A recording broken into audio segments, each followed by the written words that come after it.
Hello folks, welcome to the channel and welcome to the Man Cave. So what are we doing today? Well, today we're going to be continuing in the Handy Hints and Tips series, and this is Handy Hints and Tips number 6, and we'll be looking at the little button over here on the left hand side, which is the ESA stroke DTC button, and the one over there is the mode button. So what we're going to do, pop down to my local dealership. Got a couple of questions before we do the video, so without further ado, let's push this button here, open the garage door and go down to the dealer. So first off, I'm hoping this video will be of some benefit for people who've just got their BMW GS, or they've ordered one and they're just waiting for it to come down and they've never had a BMW before. And I am no expert, this is just my interpretation of what's in the manual and what's on YouTube. So don't take it as gospel, read it yourself and come up with your own interpretations, but this is my interpretation of it. So from a power point of view, this bike has got 136 horsepower, so this has got all the bells and whistles on it. On the right hand side on the mode switch has got access to 7 riding modes, or safety nets if you want to call it that, and they start from eco mode. Well, I don't really think that's actually a safety mode or a mode per se, it's just a fuel saving mode, but that's one of the questions I've got from my dealer in relation to that. So we've got eco mode, and then we go all the way up through the 7 modes. So we've got eco, we have rain, we have road, then we have dynamic, and then we have dynamic pro, and then we have enduro, and then enduro pro.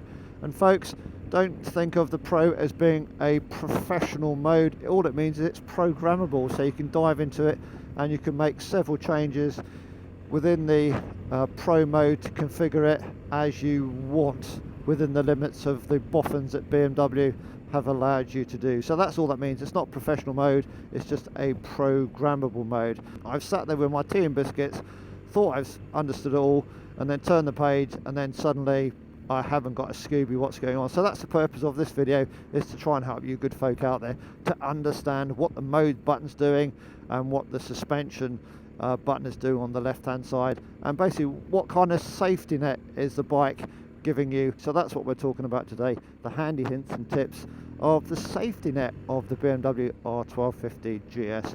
So cracking on then, we've got 7 modes, and at any one time we can have 4 modes pre-selected, with a minimum of 2 modes being pre-selected. And I've done a video up here somewhere, I'll put a link to it, and I've just shown you how to get the information and change the information on the top of the information bar up here. So yeah, go and have a look at that. But the mode button here, as long as you shut the throttle, that's one of the prerequisites, then it will change the mode. So we're going along in dynamic mode at the moment, and then I can pre-select, there we go, eco mode, and then just dethrottle, and then we've got eco mode as well. So that's a mode I'm going to be talking about very shortly. So that's how you change the modes, and basically the modes work in conjunction with the boffins at BMW, and they've just done an electronic safety net ranging from, and I don't even know if that's a mode, eco mode, right the way through to enduro pro mode. And the higher up the scale you go from eco to enduro pro, gradually the safety net gets withdrawn and you can do a bit more wild things with the bike, for want of a better word.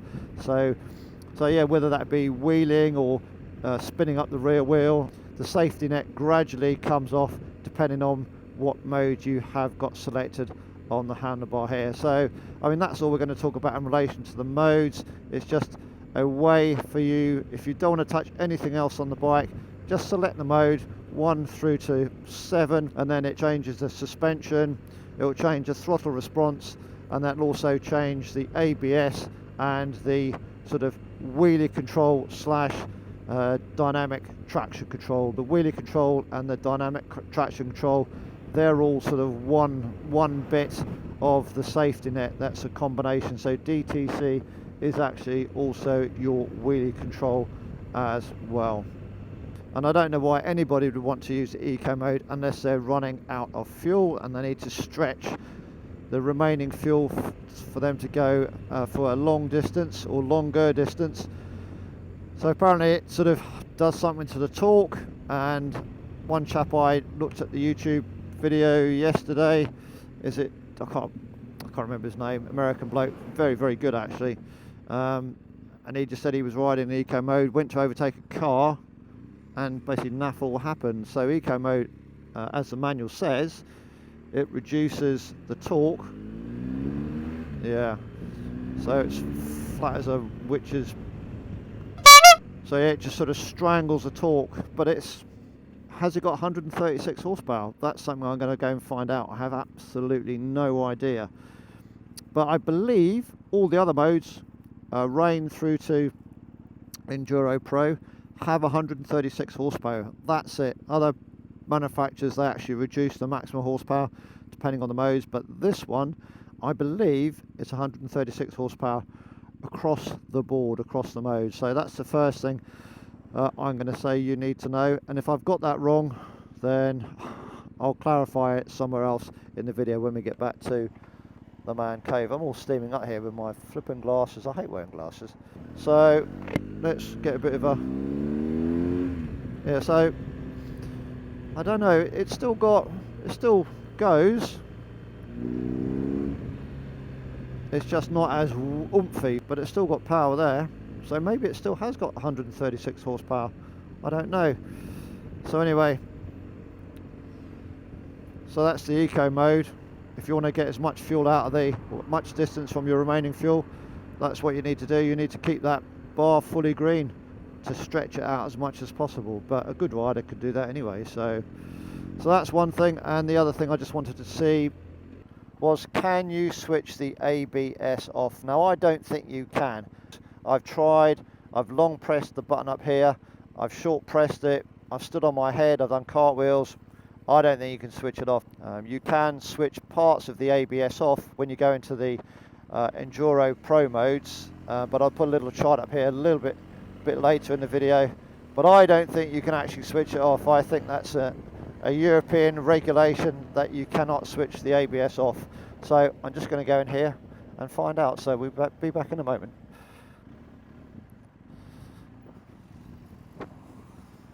Oh, you're right. Well, that was interesting. Suffice to say that what the bike can do, when and where, even the so I've got to laugh because it sort of does my head in a little bit. Yeah, so spoke to the chief technician, and even they get confused as to what the BMW with all its safety net and its electronic wizardry can do. So little old me trying to sort a little video out for you folks there. What chance have I got? But I think we're nerdy there. So let's get rid of that eco mode. That's rubbish for me anyway. Let's go back into dynamic. Right, let's go. Don't want to run you over, sir. So I think I've got the questions answered. So we're going to go back to the man cave and let's talk about what this button does here, the suspension button, and then we'll just a final overview of the modes, and then we will put the little chart up here, and hopefully we'll keep it simple so you folks will know a little bit more about what the suite of electronics and the electronic safety net can do for you and what it can't do for you. Basically what it can't do for you is it can't go against the laws of physics. So folks, ride sensibly and obviously understand that if you try and do something on the bike that physically it can't do because it can't do it, you are going to crash. Anyway, back to the man cave. So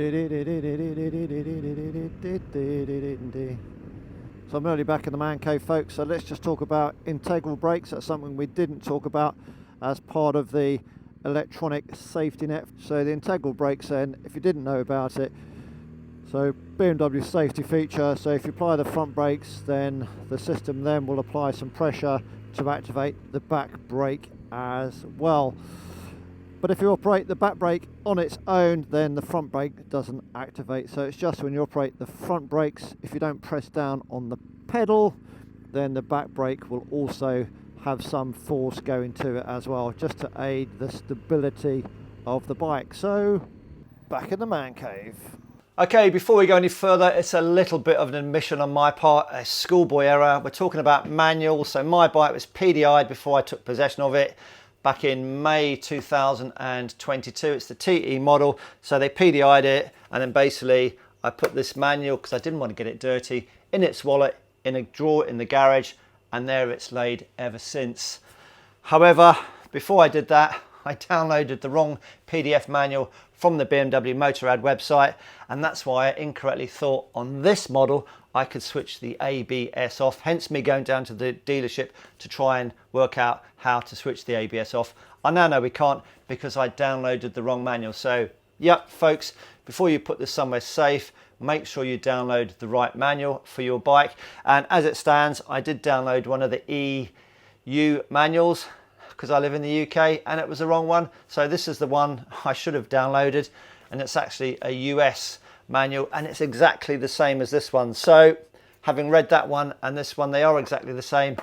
I now know a little bit more about the bike. So make sure, folks, you download the correct manual, put it on your phone, on your laptop for your bike. So yeah, schoolboy error on my part. Anyway, let's crack on.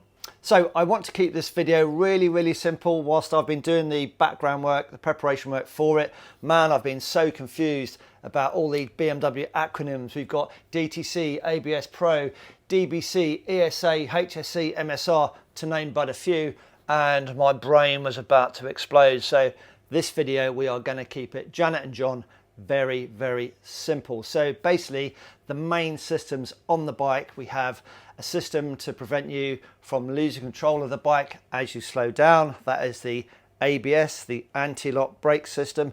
And then when you've done that and you want to get on the gas, then we have the DTC system, the dynamic traction control system, which stops you from spinning the back wheel up as you give it some power, and also stops you from lofting the front wheel into the air. So I'm going to keep it simple, not teach you to suck eggs, but it does get a little bit confusing. Anyway, let's talk about the chart. So here's the chart then. I hope it makes sense. It's taken me about 4 days to finally put it together, having gone through the manual, and basically the function part below that, it just lists the safety systems on the bike, and then to the right of that we have the comments section, and basically I've kept it very simple, layman's terms, just try to explain what that system is and what it does. And then beneath them in the big chart we have the system and mode. So the system is in orange down below, and that's just telling you what the system is. And then to the right of that we have the 7 riding modes from Eco running through across to Enduro Pro, and then you can just go down the columns and the rows and just see what each of those modes will give you in relation to the safety net of the bike. So I haven't spoken about the suspension there. We'll talk about that very shortly. So it's pretty straightforward.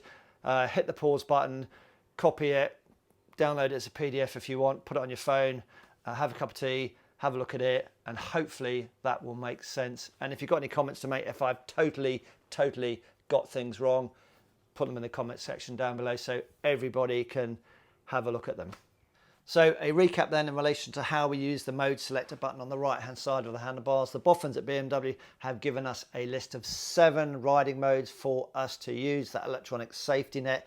So when we go into those 7 modes, we use the mode selector button. However, we can only select a maximum of 4 modes that we can use with that button out of that list of 7, and the minimum that we can select is 2. So you have to go into the vehicle settings, a link in the description down below, to then select out of the list of 7 which mode you actually want to use when you press the button. I don't know why we can't just use 7. Maybe 7 is just too many for you to scroll through. I don't know. And so when you do select the mode that you want to use, then that will adjust the throttle response, the traction control, the anti-lock brake system, the MSR, which is the dynamic brake control, and then finally, if you've got the dynamic electronic suspension adjustment, it will adjust the suspension as well. So it just adjusts everything automatically to keep you within that electronic safety net. However, if you ride like a fool and you step outside of that safety net, or you ride outside of the bounds of what is physically possible for the tyres to do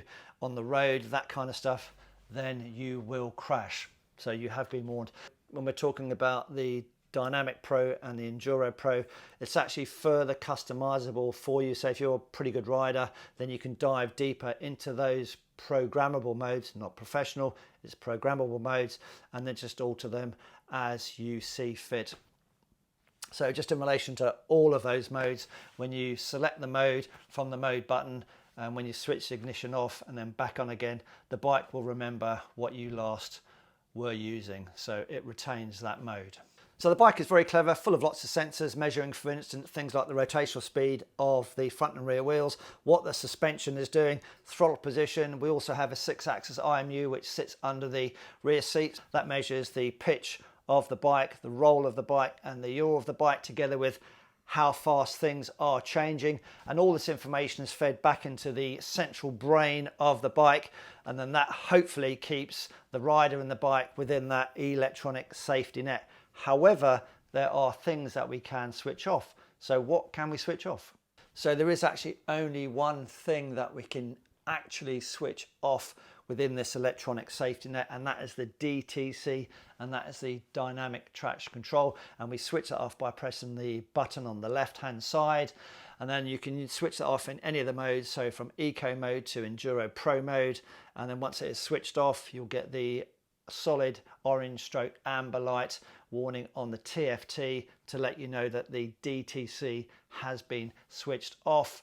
And then in any of those modes from 1 to 7 you can switch it off, and then basically that means you can ride like a bit of a hooligan. So you can do a load of wheelies and you can spin the back wheel up and smoke the tyre if that's your thing, if you want to step outside of the safety net of the electronic suite of the bike and potentially get to the scene of the accident a little bit quicker. But you can, yes, switch the DTC traction control off. However, when you switch the ignition off and then back on again, the bike defaults back to the normal DTC setting, which is traction control on. So another mode we can sort of kind of switch off is the rear ABS, but we can only do this when we are in Enduro Pro mode. And just remember, that is the programmable mode, nothing to do with being a professional rider. So if you're off-road, knobby tyres, and you're into skidding the back wheel for whatever reason because you're a good rider, then you can dive deep into that Enduro Pro mode and then configure the rear ABS to be switched off. And the bike remembers that even if you switch the ignition off and then back on again, it will remember those settings. So I think I've explained myself pretty okay there. So I think we've covered everything to do with the modes. So what we're going to do now is very quickly talk about the suspension, and in particular on my bike, I've got the electronic suspension. So let's have a look at that one.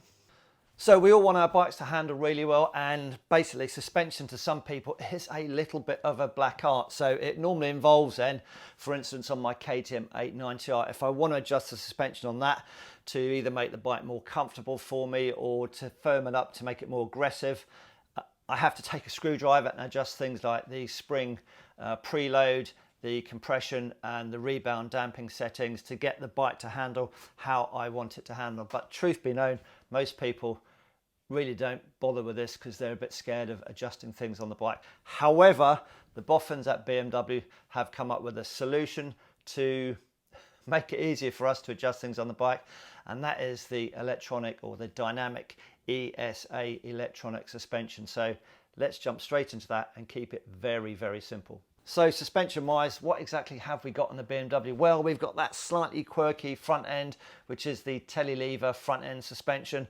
And then on the back of the bike, we've got a standard shock setup. And then we've got lots of sensors measuring what the springs are doing, the levels and all that kind of stuff. That all gets fed back to the central computer of the BMW, which then, thanks to the boffins at BMW, then gives us the best suspension setting for that particular time, depending on what is happening to the bike. So if the front of the bike goes over a bump, then it will send a message through the electronics, through the brain of the bike, and then it will tell the back of the bike, hey mate, there's a bump coming up, be ready for it, and then it adjusts it accordingly. So I'm not an expert, so if I get anything wrong, again, comments down below. But the front of the bike is talking to the back of the bike, so it knows bump in the road, and it knows to adjust things in the back of the bike because it knows that there is bump in the road coming up, likewise for a dip as well. So I think that's how it all works. It's just continually talking to itself at any particular time. It's giving us the best suspension and damping that it possibly can. So on a normal bike then, we've got the screwdriver, we can adjust the compression, the rebound, and then we can dial in some spring preload as well. So we can sort of do that on this bike, but there is no compression and no rebound settings at the top of the forks or on the rear shock as well. So that's all done electronically by damping valves, so we can actually do away with the screwdriver.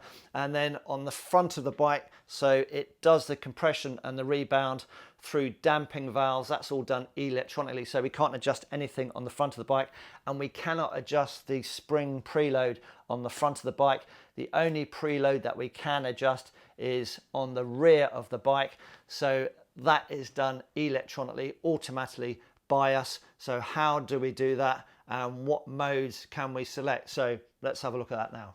As I've already said, we can't adjust compression, rebound or spring preload by using the screwdriver here. We just simply can't do that, but we can change the suspension settings by using the mode selector button on the right hand side of the handlebars. Very simple. We have 7 modes, as we said before, Eco number 1 through to Enduro Pro number 7, and the boffins at BMW have given each of those riding mode settings a suspension setting. So when we choose Eco mode through to road mode, the bike actually gives us road suspension settings. So that's what the suspension does. So it's, you know, nice and compliant, nice and soft. And then if we want to go a little bit quicker, a bit more aggressively, and we're in dynamic mode or pro mode, dynamic pro mode, then that takes the suspension setting up again into another level called dynamic setting.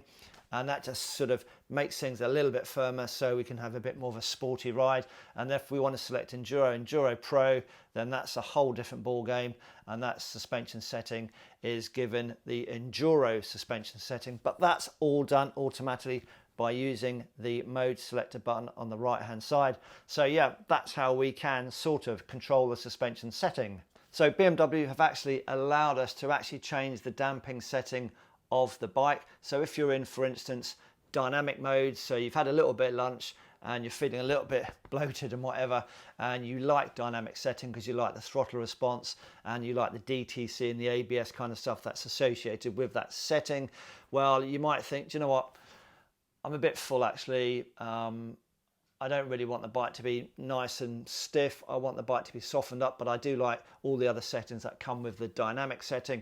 You can actually press the button on the left-hand side, as you can see here. Just press the suspension button, and then that will, on the TFT, bring up on the left-hand side, it will bring up the actual damping setting of the bike. So you can see here it's in dynamic, if we're in dynamic mode, and then just press the suspension button again, and that will flick between road and then back to dynamic if you press it back again to dynamic. So if you go from dynamic to road, you've still got the bike in dynamic mode for the throttle and all that kind of stuff, but you're just going to soften off the damping of the bike to give you a slightly plusher ride. And likewise, if you're in road mode on the right side of the handlebars, you've got road mode selected, and you go, do you know what, I actually want to just firm the suspension up a little bit, but I like the throttle setting and all the other bits that come with it. Well, you can go into the damping settings via that button on the left hand side and go from road damping to dynamic damping, and then that just firms the suspension up.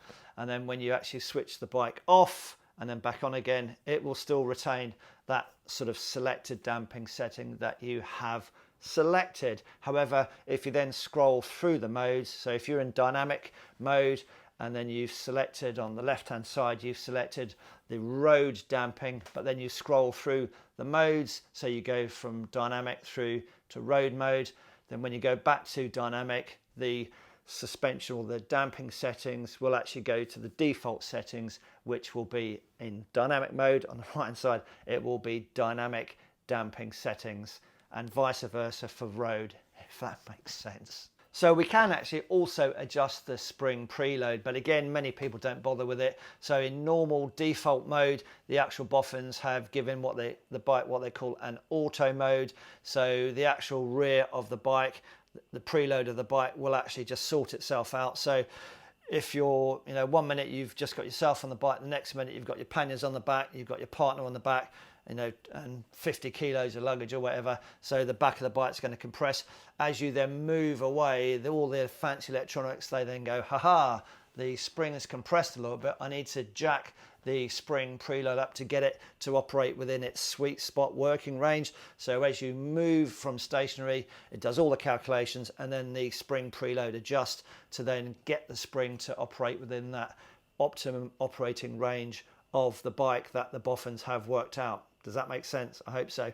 So they've actually given us the facility also to change the spring preload, and we don't have to get a screwdriver either or start turning any knobs. So what you can do with the left hand button, the one with the suspension spring on it, you can actually go into that on the TFT. On the left hand side, we've already got, as we've shown, the damping modes, but on the right hand side, we've got the spring preload mode. So in normal use, it's in auto.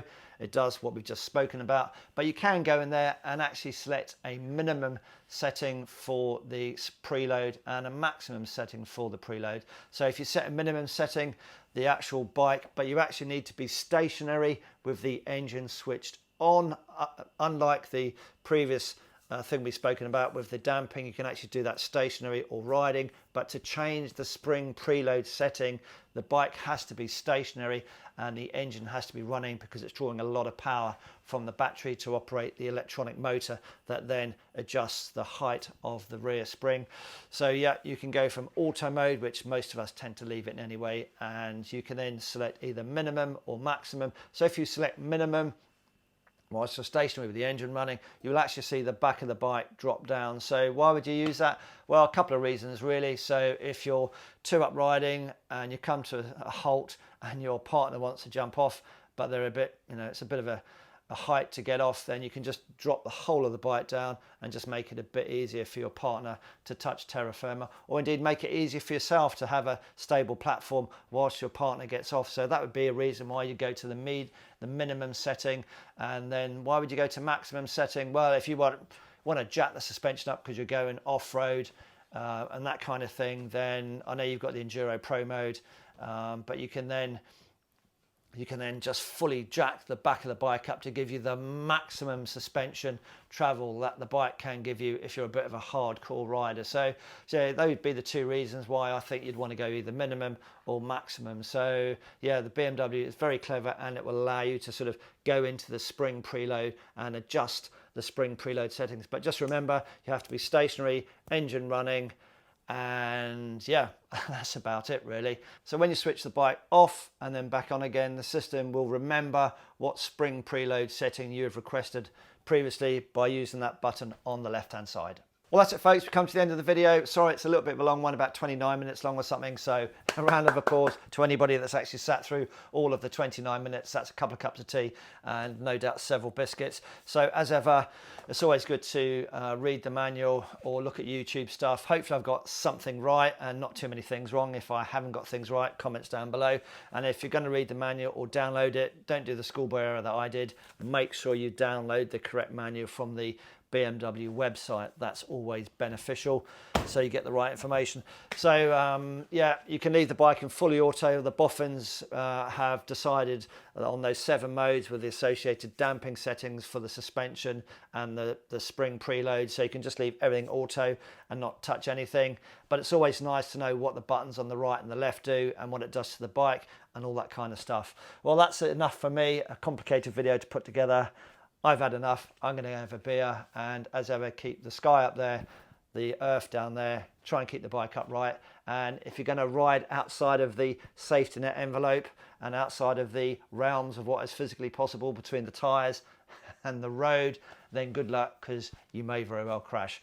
And on that happy note, cheerio, ride safe, see you all again soon. I'm definitely going to have a beer. Bye.